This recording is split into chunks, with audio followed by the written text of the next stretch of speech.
Mas Kaisang itu ikut tren aja, arus politik yang sering dibicarakan orang itu kan model-modelnya Aldi Taher tuh ya. Oh, jadi ini sejenis dengan pola yang Kalau komunikasi menurut saya politiknya Aldi ya, Taher. jadi memang ingin ingin diomongin aja. Lo nggak sedang menghina kan? Kaisang dan Aldi kan agak beda. Aldi itu tuh. strateginya cerdas loh. Oh, cerdas.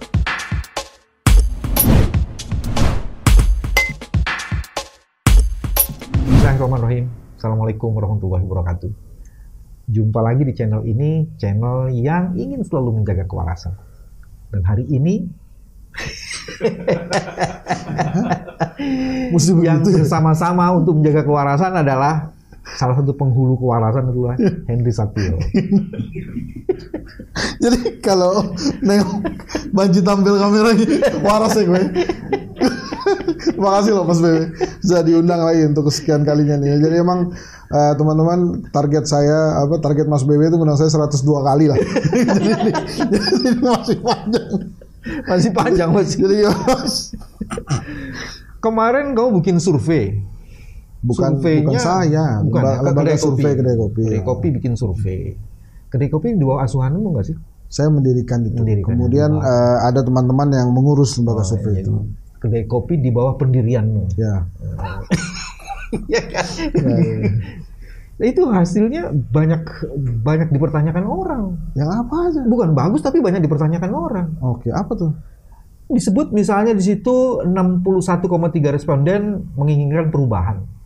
Tapi kemudian ketika diperiksa kinerja presiden 77,1% menyatakan puas. Itu gimana menjelasinnya tuh? Itu gimana jelasin, kan baca tuh. Baca aja. Nggak, ini Mas Boy, ini banyak memang. Jadi ada pertanyaan kan tentang kepuasan gitu ya. Nah kalau dari pertanyaan itu memang 77,1% masyarakat Indonesia itu puas. Nah kalau kemudian kita buka kepuasan itu, maka dua terbesar itu adalah infrastruktur dan bansos. Nah ini kalau yang menyumbang 77,1% itu ya? Ya, jadi memang dua hal ini dan kita tahu bahwa Pak Jokowi kan memang bapak infrastruktur ya, dan kemudian bapak bansos juga mungkin. Hati-hati, bapak bansos. Apa tuh? Ada suap menyuap di bansos, lo hati-hati ngomong bapak bansos. Mohon maaf Pak Jokowi. Bapak infrastruktur masih oke loh. Ya. Itu maksud saya biar menjadi perhatian. Itu maksud gue bansos dan infrastruktur inilah yang membuat kepuasan terhadap rezim Pak Jokowi itu tinggi sekali. Nah kemudian kenapa ada 61,3% yang ternyata menginginkan perubahan? Karena kalau Mas Bambang lihat itu di 77,1% itu kan kepuasannya nggak solid tuh. Jadi artinya masih ada ruang-ruang untuk perbaikan. Nah kalau kita lihat di 61,3% yang puas itu, ini kalau dibuka lagi kepuasan tertingginya itu karena dia menginginkan perubahan yang 1,3. Iya, 61,3% itu dia menginginkan perubahannya di bidang ekonomi dan kemudian di bidang hukum. Karena memang kalau dari rapornya Pak Jokowi, ekonomi dan hukum itu yang lemah gitu ya. Yang bagus tuh ya akses terhadap layanan pendidikan, akses terhadap layanan kesehatan itu memang baik sekali, plus bansos dan infrastruktur. Nah masalah ekonomi dan hukum inilah yang membuat masyarakat ingin perubahan, karena buat respondennya Kedai Kopi, dua hal itu yang merupakan hal yang perlu ditingkatkan. Jadi ekonomi harus lebih merata dan lain-lain. Kalau begitu sebenarnya ada kombinasi dong. Di dalam perubahan itu ada keberlanjutan dong. Ada keberlanjutan itu pasti dong. Yang dilanjutkan adalah yang sudah puas, yang terus dijaga gitu kan. Tapi memang harus ada perubahan. Kenapa selama ini orang mendikotomikan antara perubahan dan keberlanjutan? Ya karena pemahaman yang disempitkan terhadap kata perubahan itu. Padahal yang namanya berubah ya yang sudah baik ya baik. Misalnya nih, kita lah sarapan pagi, baik kan? Apakah kita artinya tidak menginginkan perubahan yang lebih baik di hari berikutnya? Sarapan pagi tambah olahraga, itu baik. Perubahannya di olahraga kan. Tapi ada beberapa yang nggak boleh ditambah-tambah juga, karena memang kaidahnya begitu. Misalnya kalau kita sholat ya 5 waktu bos, ditambah-tambah jadi salah, gitu kan. Maksud saya adalah kalau Waktu kita yang lain boleh tapi tidak wajib. nah gitulah kira-kira. Jangan. Ya gitu. Ya lu lebih paham agama lah. Mohon maaf lagi, saya 2 kali sudah minta maaf. Jadi di dalam kaidah itu artinya masyarakat itu menerima beberapa hal yang baik hari ini, tapi dia ingin juga membuat hal yang lebih baik. Yes. Jadi jangan melulu juga tentang harus dilanjutkan yang ini. Iya. Ya kalau hanya bahasanya melanjutkan, masa iya yang bansos yang dikorupsi itu tetap diberikan bansosnya tapi korupsinya juga dilanjutkan kan nggak boleh begitu. Atau ada cara lain sebenarnya yang rakyat berpikir jernihnya itu dilanjutkan yang baik-baik. Hal-hal yang perlu dirubah harus ada perubahan. Ini dari pihak yang sini mengatakan yang ini juga dilanjutin dong, misalnya. Juga masih ada pertanyaan IKN misalnya kan. Itu kan ada IKN kan udah jadi undang-undang. Itu pasti akan dilanjutkan gitu kan. Tapi prosesnya kan ada itu ya. Jadi menurut saya justru Pak Jokowi nggak usah khawatir kalau tentang IKN itu udah selesai dan kalau yang baik-baik pasti akan dilanjutkan lah. Reklamasi nyedot pasir itu gimana tuh? Nah, itu menurut Mas Bewe jangan lu balik-balik, Bos. Enggak. Maksud gue itu kan lama ya ditutup ya. Kok udah hampir 20 tahun, udah hampir dari 2002. Zamannya Bu Mega yang berpihak pada Wong Cilik. Itu ditutup. Zamannya Pak Jokowi yang berpihak pada Wong Cilik, tapi terus kemudian itu dibuka. Kenapa itu dibuka? Itu yang menjadi menarik itu.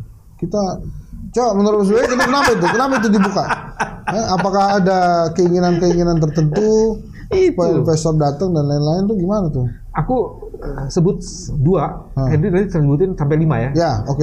Yang pertama itu kita belum pernah hitung pulau kita, Bang. Apa betul masih 17.000 apa enggak gitu? Berapa yang hilang gara-gara kesedot?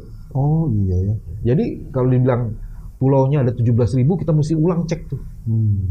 Yang kedua, karena yang gue lihat dalam data itu justru ada kepulauan negara tetangga kita yang justru bertambah luas gitu loh. Iya. Itu yang jadi soal. Apakah itu dalam rangka hidup bertetangga atau sebenarnya kita mau menenggelamkan pulau-pulau kita? Ya, gua nggak tahu. Dengan cara kayak gitu tuh kan. Itu bagian pertama. Yang kedua, terus kemudian ini kan ada bentangan yang berubah tuh. Nah itu menyebabkan ekosistem berubah. Itu kan mempengaruhi kehidupan masyarakat kecil tuh. Nah, menurut saya ini sekedar mau jual pasir, nyedot pasir, atau juga memperhatikan ekosistem untuk kepentingan kemaslahatan. Jadi belum ada tuh pertanyaan 2 itu tuh. Iya. Kenapa ya? Karena kan yang saya tahu juga ada 2 jenis pasir tuh. Pasir laut dan non laut. Jadi non laut itu dari yang sedimen, sungai ya. Yang sedimen itu namanya. Itu kan juga boleh tuh, tapi memang secara security kan tadi 2 tuh. Kalau gue yang pertama security atau keamanan negara ya. Kalau ada negara lain wilayahnya lebih besar, itu kan juga yang tadi Mas Bewe bilang, ini kan juga secara security kita mesti memperhatikan itu. Kemudian dampaknya secara lingkungan gitu ya. Dan yang paling penting menurut gue yang ketiga nih, melengkapi yang kelima nih, ekonomi itu tambah merata nggak dengan adanya impor pasir itu? Jangan-jangan justru malah memang sebagian kecil dari rakyat yang pengusaha ya, yang mungkin memanfaatkan pasir-pasir ini yang lebih sejahtera, yang lebih sugih gitu. Nah ini kan perlu juga nih kita ini saya mau hubungin dengan hasil survei lagi. Ternyata di dalam survei itu disebutin bahwa disebutin bahasa Betawi, coy. Ini udah kalah channel. Jadi ketidakpuasan masyarakat itu terhadap bidang ekonomi dan penegakan hukum tinggi. Dalam bidang ekonomi itu adalah kebutuhan yang tidak terkontrol 35%. Distribusi. Coba ulang. Kebutuhan yang tinggi itu tadi. Seperti meroketnya harga kebutuhan yang tidak terkontrol. Harga kebutuhan yang tidak terkontrol. Terus udah gitu ada distribusi bantuan yang tidak tepat sasaran. Yes. Itu yang tadi 35%, Bos. Yang gitu, yang ini 25%. Itu cocok sama data lu tuh ya. Tadi yang 20% tuh apa ya? Di channel yang satu lagi tuh bantuan bansos itu dikorupsi 20 sampai 30%. 20-30%. Nah, ini kalau ada 35%. Tapi terkonfirmasi dengan survei. Dia 35% nggak tepat sasaran. Jadi mungkin bisa juga tuh dikasihnya agak sembarangan tuh. Nah, jadi pertanyaannya ya artinya kan tadi ada kebijakan ini terkonfirmasi dengan survei. Nah, sekarang penjelasannya kenapa sampai orang tidak itu gimana itu penjelasannya? Ya itu sebetulnya sih pekerjaan rumah yang harusnya segera diselesaikan sama Pak Jokowi ya. Jadi memang dua hal tadi yang saya sampaikan itu, infrastruktur dan bansos ini kan menjadi pusat perhatian. Pendidikan dan kesehatan juga jadi perhatiannya Pak Jokowi dengan kartu-kartu itu.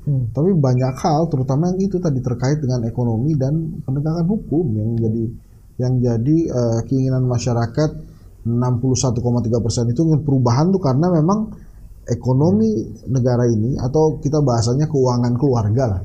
Keuangan keluarga itu tidak lebih baik dari sebelumnya katanya. Bahkan pertanyaan besar gua ke teman-teman kedai kopi itu, kalau pilih presiden kan, yang kalau nggak salah Mas BW yang pernah sampaikan ya, kira-kira punya tabungan berapa gitu, kalau si calon presiden ini terpilih. Itu kan juga pertanyaan-pertanyaan yang menarik tuh.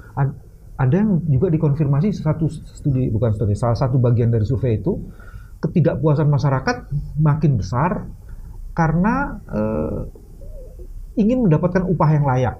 Ya. Itu ada 48%. Harga pokok yang terjangkau, barang pokok yang terjangkau 52%, ini tinggi banget nih. Ya. Harga jual yang pantas untuk pertanian 51,2%. Pekerjaan yang layak 52,%. Itu semuanya hampir di atas 50%, Bos. Iya. Apakah ini mereka yang menginginkan perubahan itu? Orang-orang yang menginginkan?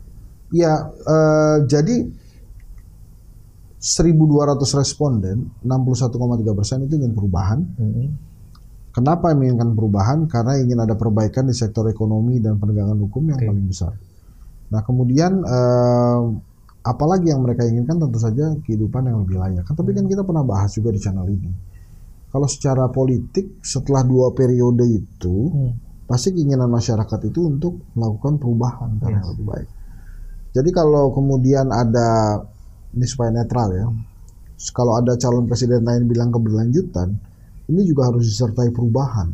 Jangan sampai nanti masyarakat ngertinya begitu. Ada korupsi bansos yang dikorupsi ini 20-30%, karena bansos bagus, bansosnya dilanjutkan, korupsinya juga dilanjutkan. Begitu ditanya, kok dilanjutkan korupsinya? Lah, kan dari awal saya udah bilang keberlanjutan. Lu masih pilih gue juga. Ya udah, sama suruh. Jadi kalau gue ngelanjutin yang salah, ya kan gue nggak pernah ngomong saya akan menghentikan yang salah, kan enggak gitu. Kan bahasanya cuma lanjutkan gitu kan. Yang selain ekonomi tadi disebutnya penegakan hukum. Penegakan hukum. Nah ini juga. Seberapa besar itu penegakan hukum ininya tuh ya? Disebut di sini dianggap tidak tercapai, yang orang kepengen itu udah 54%. Jadi penegakan hukum yang adil yang menginginkan itu 54,5%.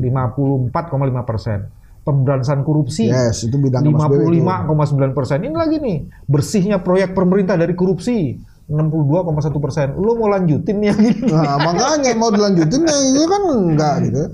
Jadi artinya kan perubahan karena yang lebih baik tuh maksudnya itu. Ini memang kita akan tampilkan beberapa seri nih. Ini baru seri yang pertama kemarin. Nanti seri kedua dan ketiga juga ada, termasuk di dalamnya tuh ada tentang dinasti politik tuh nanti itu. Nah, itu menarik tuh, Bos. Dinasti politik. Gimana tuh?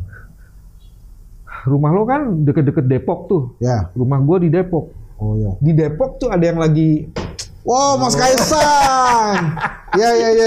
Jadi dari survei ini kita loncat dulu. Gimana. Itu kan gaya komunikasi politiknya kan agak menarik gitu ya. Bukan agak menarik, Mas Kaisang tampil itu. Masa lu bilang agak sompret, kan nggak benar.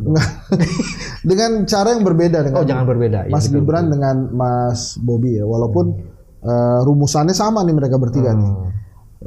Jadi pengusaha, menikah, ingin berkuasa. Nah, gitu ya. Itu ciri-ciri gen dinasti nggak sih? Nah, ya kan walaupun kakaknya sudah berubah katanya Pak Rudi, tapi kan itu tetap jadi anak ya. Dan sekarang sih yang digunakan bukan dinasti karena kakaknya beda. Oh, bukan gitu. Nah, kalau ini sih menurut saya teori komunikasi yang paling, atau teori politik yang paling tepat untuk menggambarkan kondisi ini adalah mumpungisme ini. Mumpungisme. Jadi mumpung ayahanda masih berkuasa kan, walaupun ada yang bilang nanti kan November 2024 ayahanda sudah tidak berkuasa karena terakhir. Mumpungisme itu turunannya dari nepotisme enggak ya? Ya coba gimana tuh kira-kira? Ya nggak tahu, saya nanya. Ya yang jelas saya pintar-pintar bapak lah. Artinya memang dimanfaatkan betul ini. Dan saya banyak juga berdialog ya ini beneran Depok Jawa Barat atau Depok Yogyakarta nih? Oh iya ada Depok ya. Itu Depok kalau di sana ya. Depok ya. Karena suaminya tuh suaminya istrinya tuh Mbak Erina kan Sleman. Iya. Jadi jangan-jangan dia Kabupaten Sleman. Cuman foto-fotonya di Depok sana ada nggak di untuk Depok pengalihan isu? Karena kalau dia pasang di Sleman mungkin nggak seheboh Depok. Gitu kan, Depok ini kan PKS banget nih katanya kan. Ini jadi heboh sendiri kalau. Tapi balik lagi di komunikasi politiknya itu gimana tuh tadi tuh urusan itu? Mas sampai saat ini Mas Kaisang itu ikut tren aja, arus politik yang sering dibicarakan orang itu kan model-modelnya Aldi Taher tuh ya. Oh, jadi ini sejenis dengan pola yang kalau menurut saya ya, jadi memang ingin ingin diomongin aja. Lo nggak sedang menghina kan? Kaisang dan Aldi kan agak beda. Aldi itu strateginya cerdas loh. Oh, cerdas. Ya. Kenapa saya bilang salah satu pencapaian dia juga bukan? Saya nggak tahu, saya tahu. Gue nggak tahu, gue kenal. Misalnya ya, itu lagunya Aldi Taher bisa masuk ke Instagramnya FIFA tuh, itu kan buktinya dia cukup cerdas juga dan dia membuat dibicarakan. Banyak sekali stasiun TV yang meminta dia untuk menjadi narasumber gitu, yang artinya meningkatkan popularitas dia. Dan Mas Kaisang misalnya dengan podcast yang terakhir lah dengan Mbak Erina itu kan, saya nggak yakin itu dia nggak sengaja gitu, itu saya yakin disengaja tuh. Dia paham lah visi-visi bos, ini urusan Singapura bos. Cerdas lah pastinya. Soal supir. Mana yang supir? Ada di situ terusannya.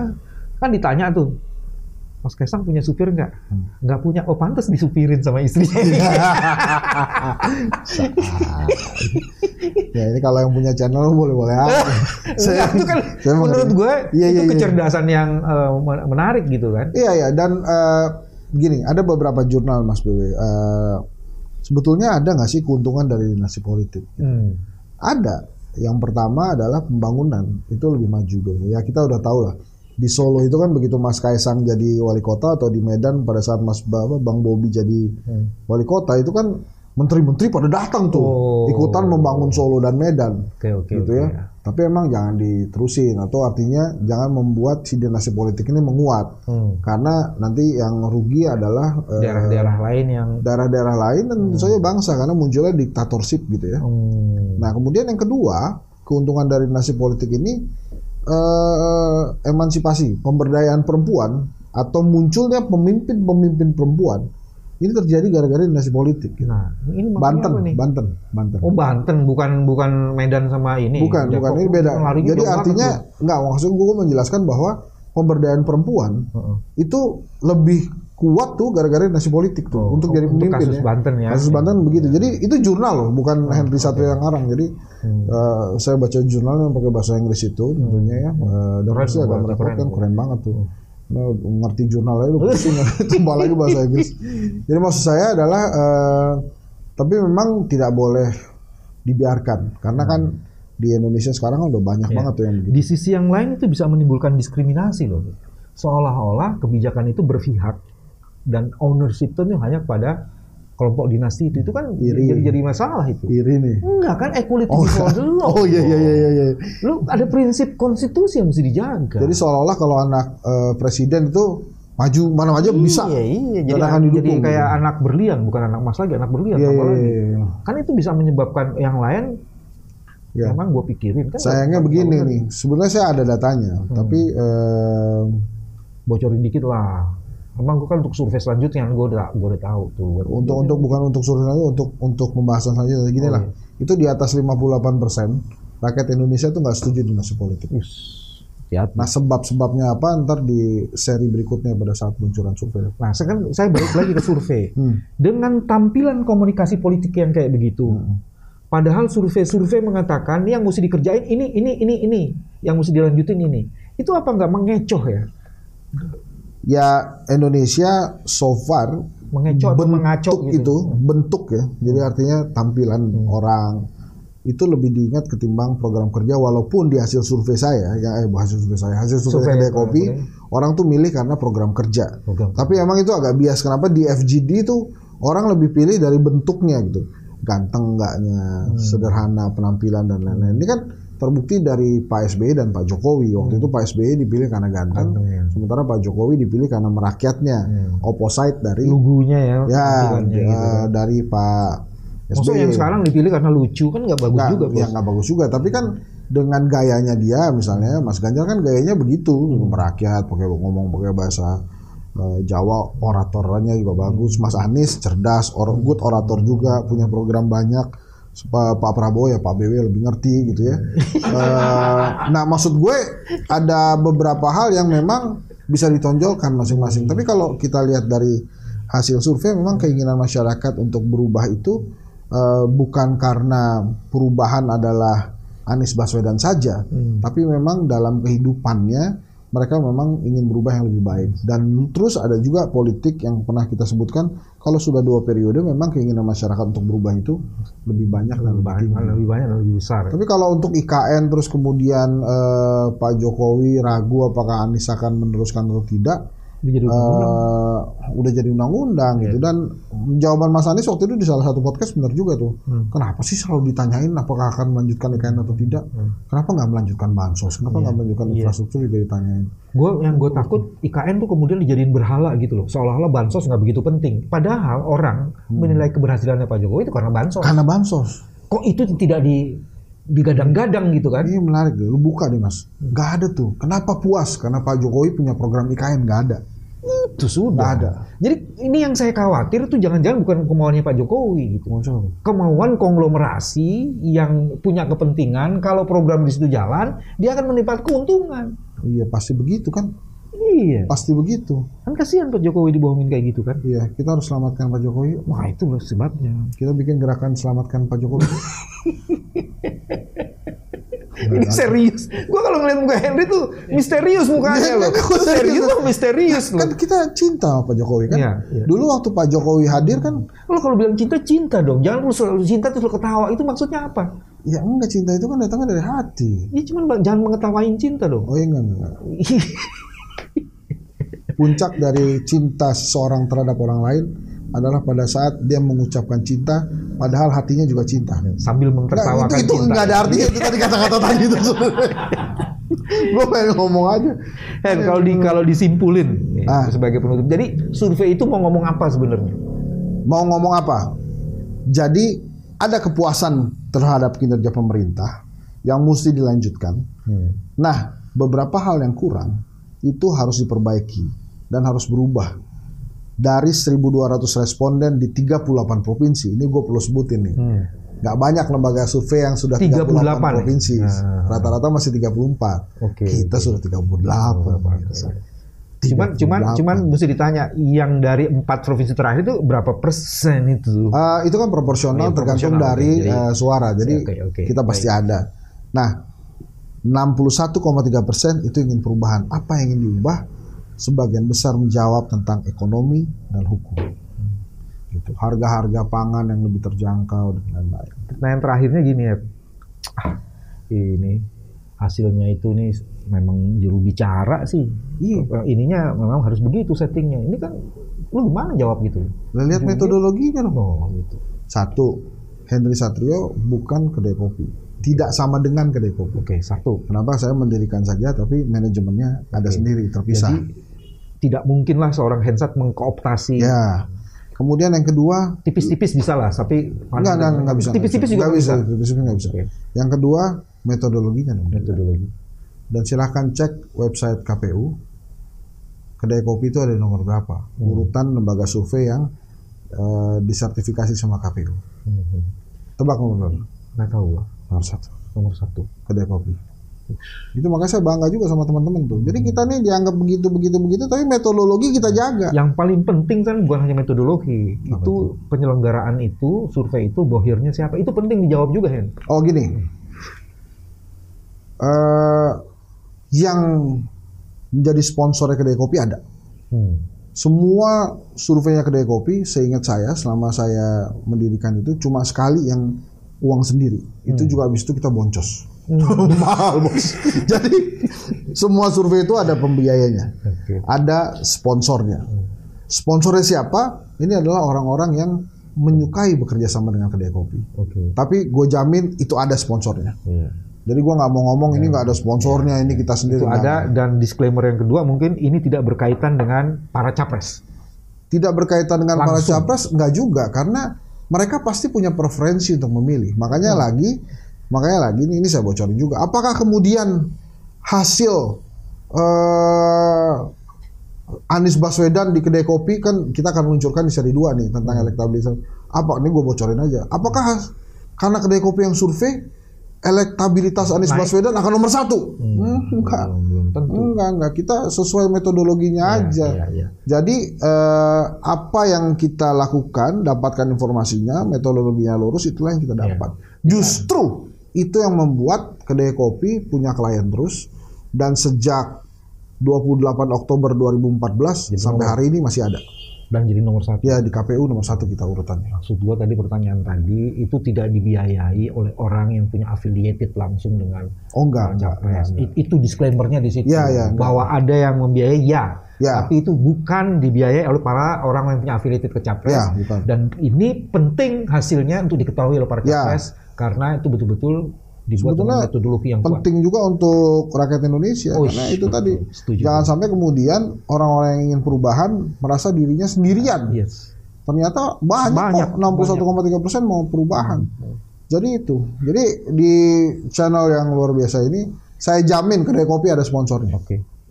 Teman-teman, ini adalah salah satu kewarasan yang terus ingin menerus dijaga, dan kedai kopi adalah penjaga kewarasan yang didirikan oleh Hensat. Sampai ketemu. Terima kasih. Assalamualaikum warahmatullahi wabarakatuh. Waalaikumsalam warahmatullahi wabarakatuh.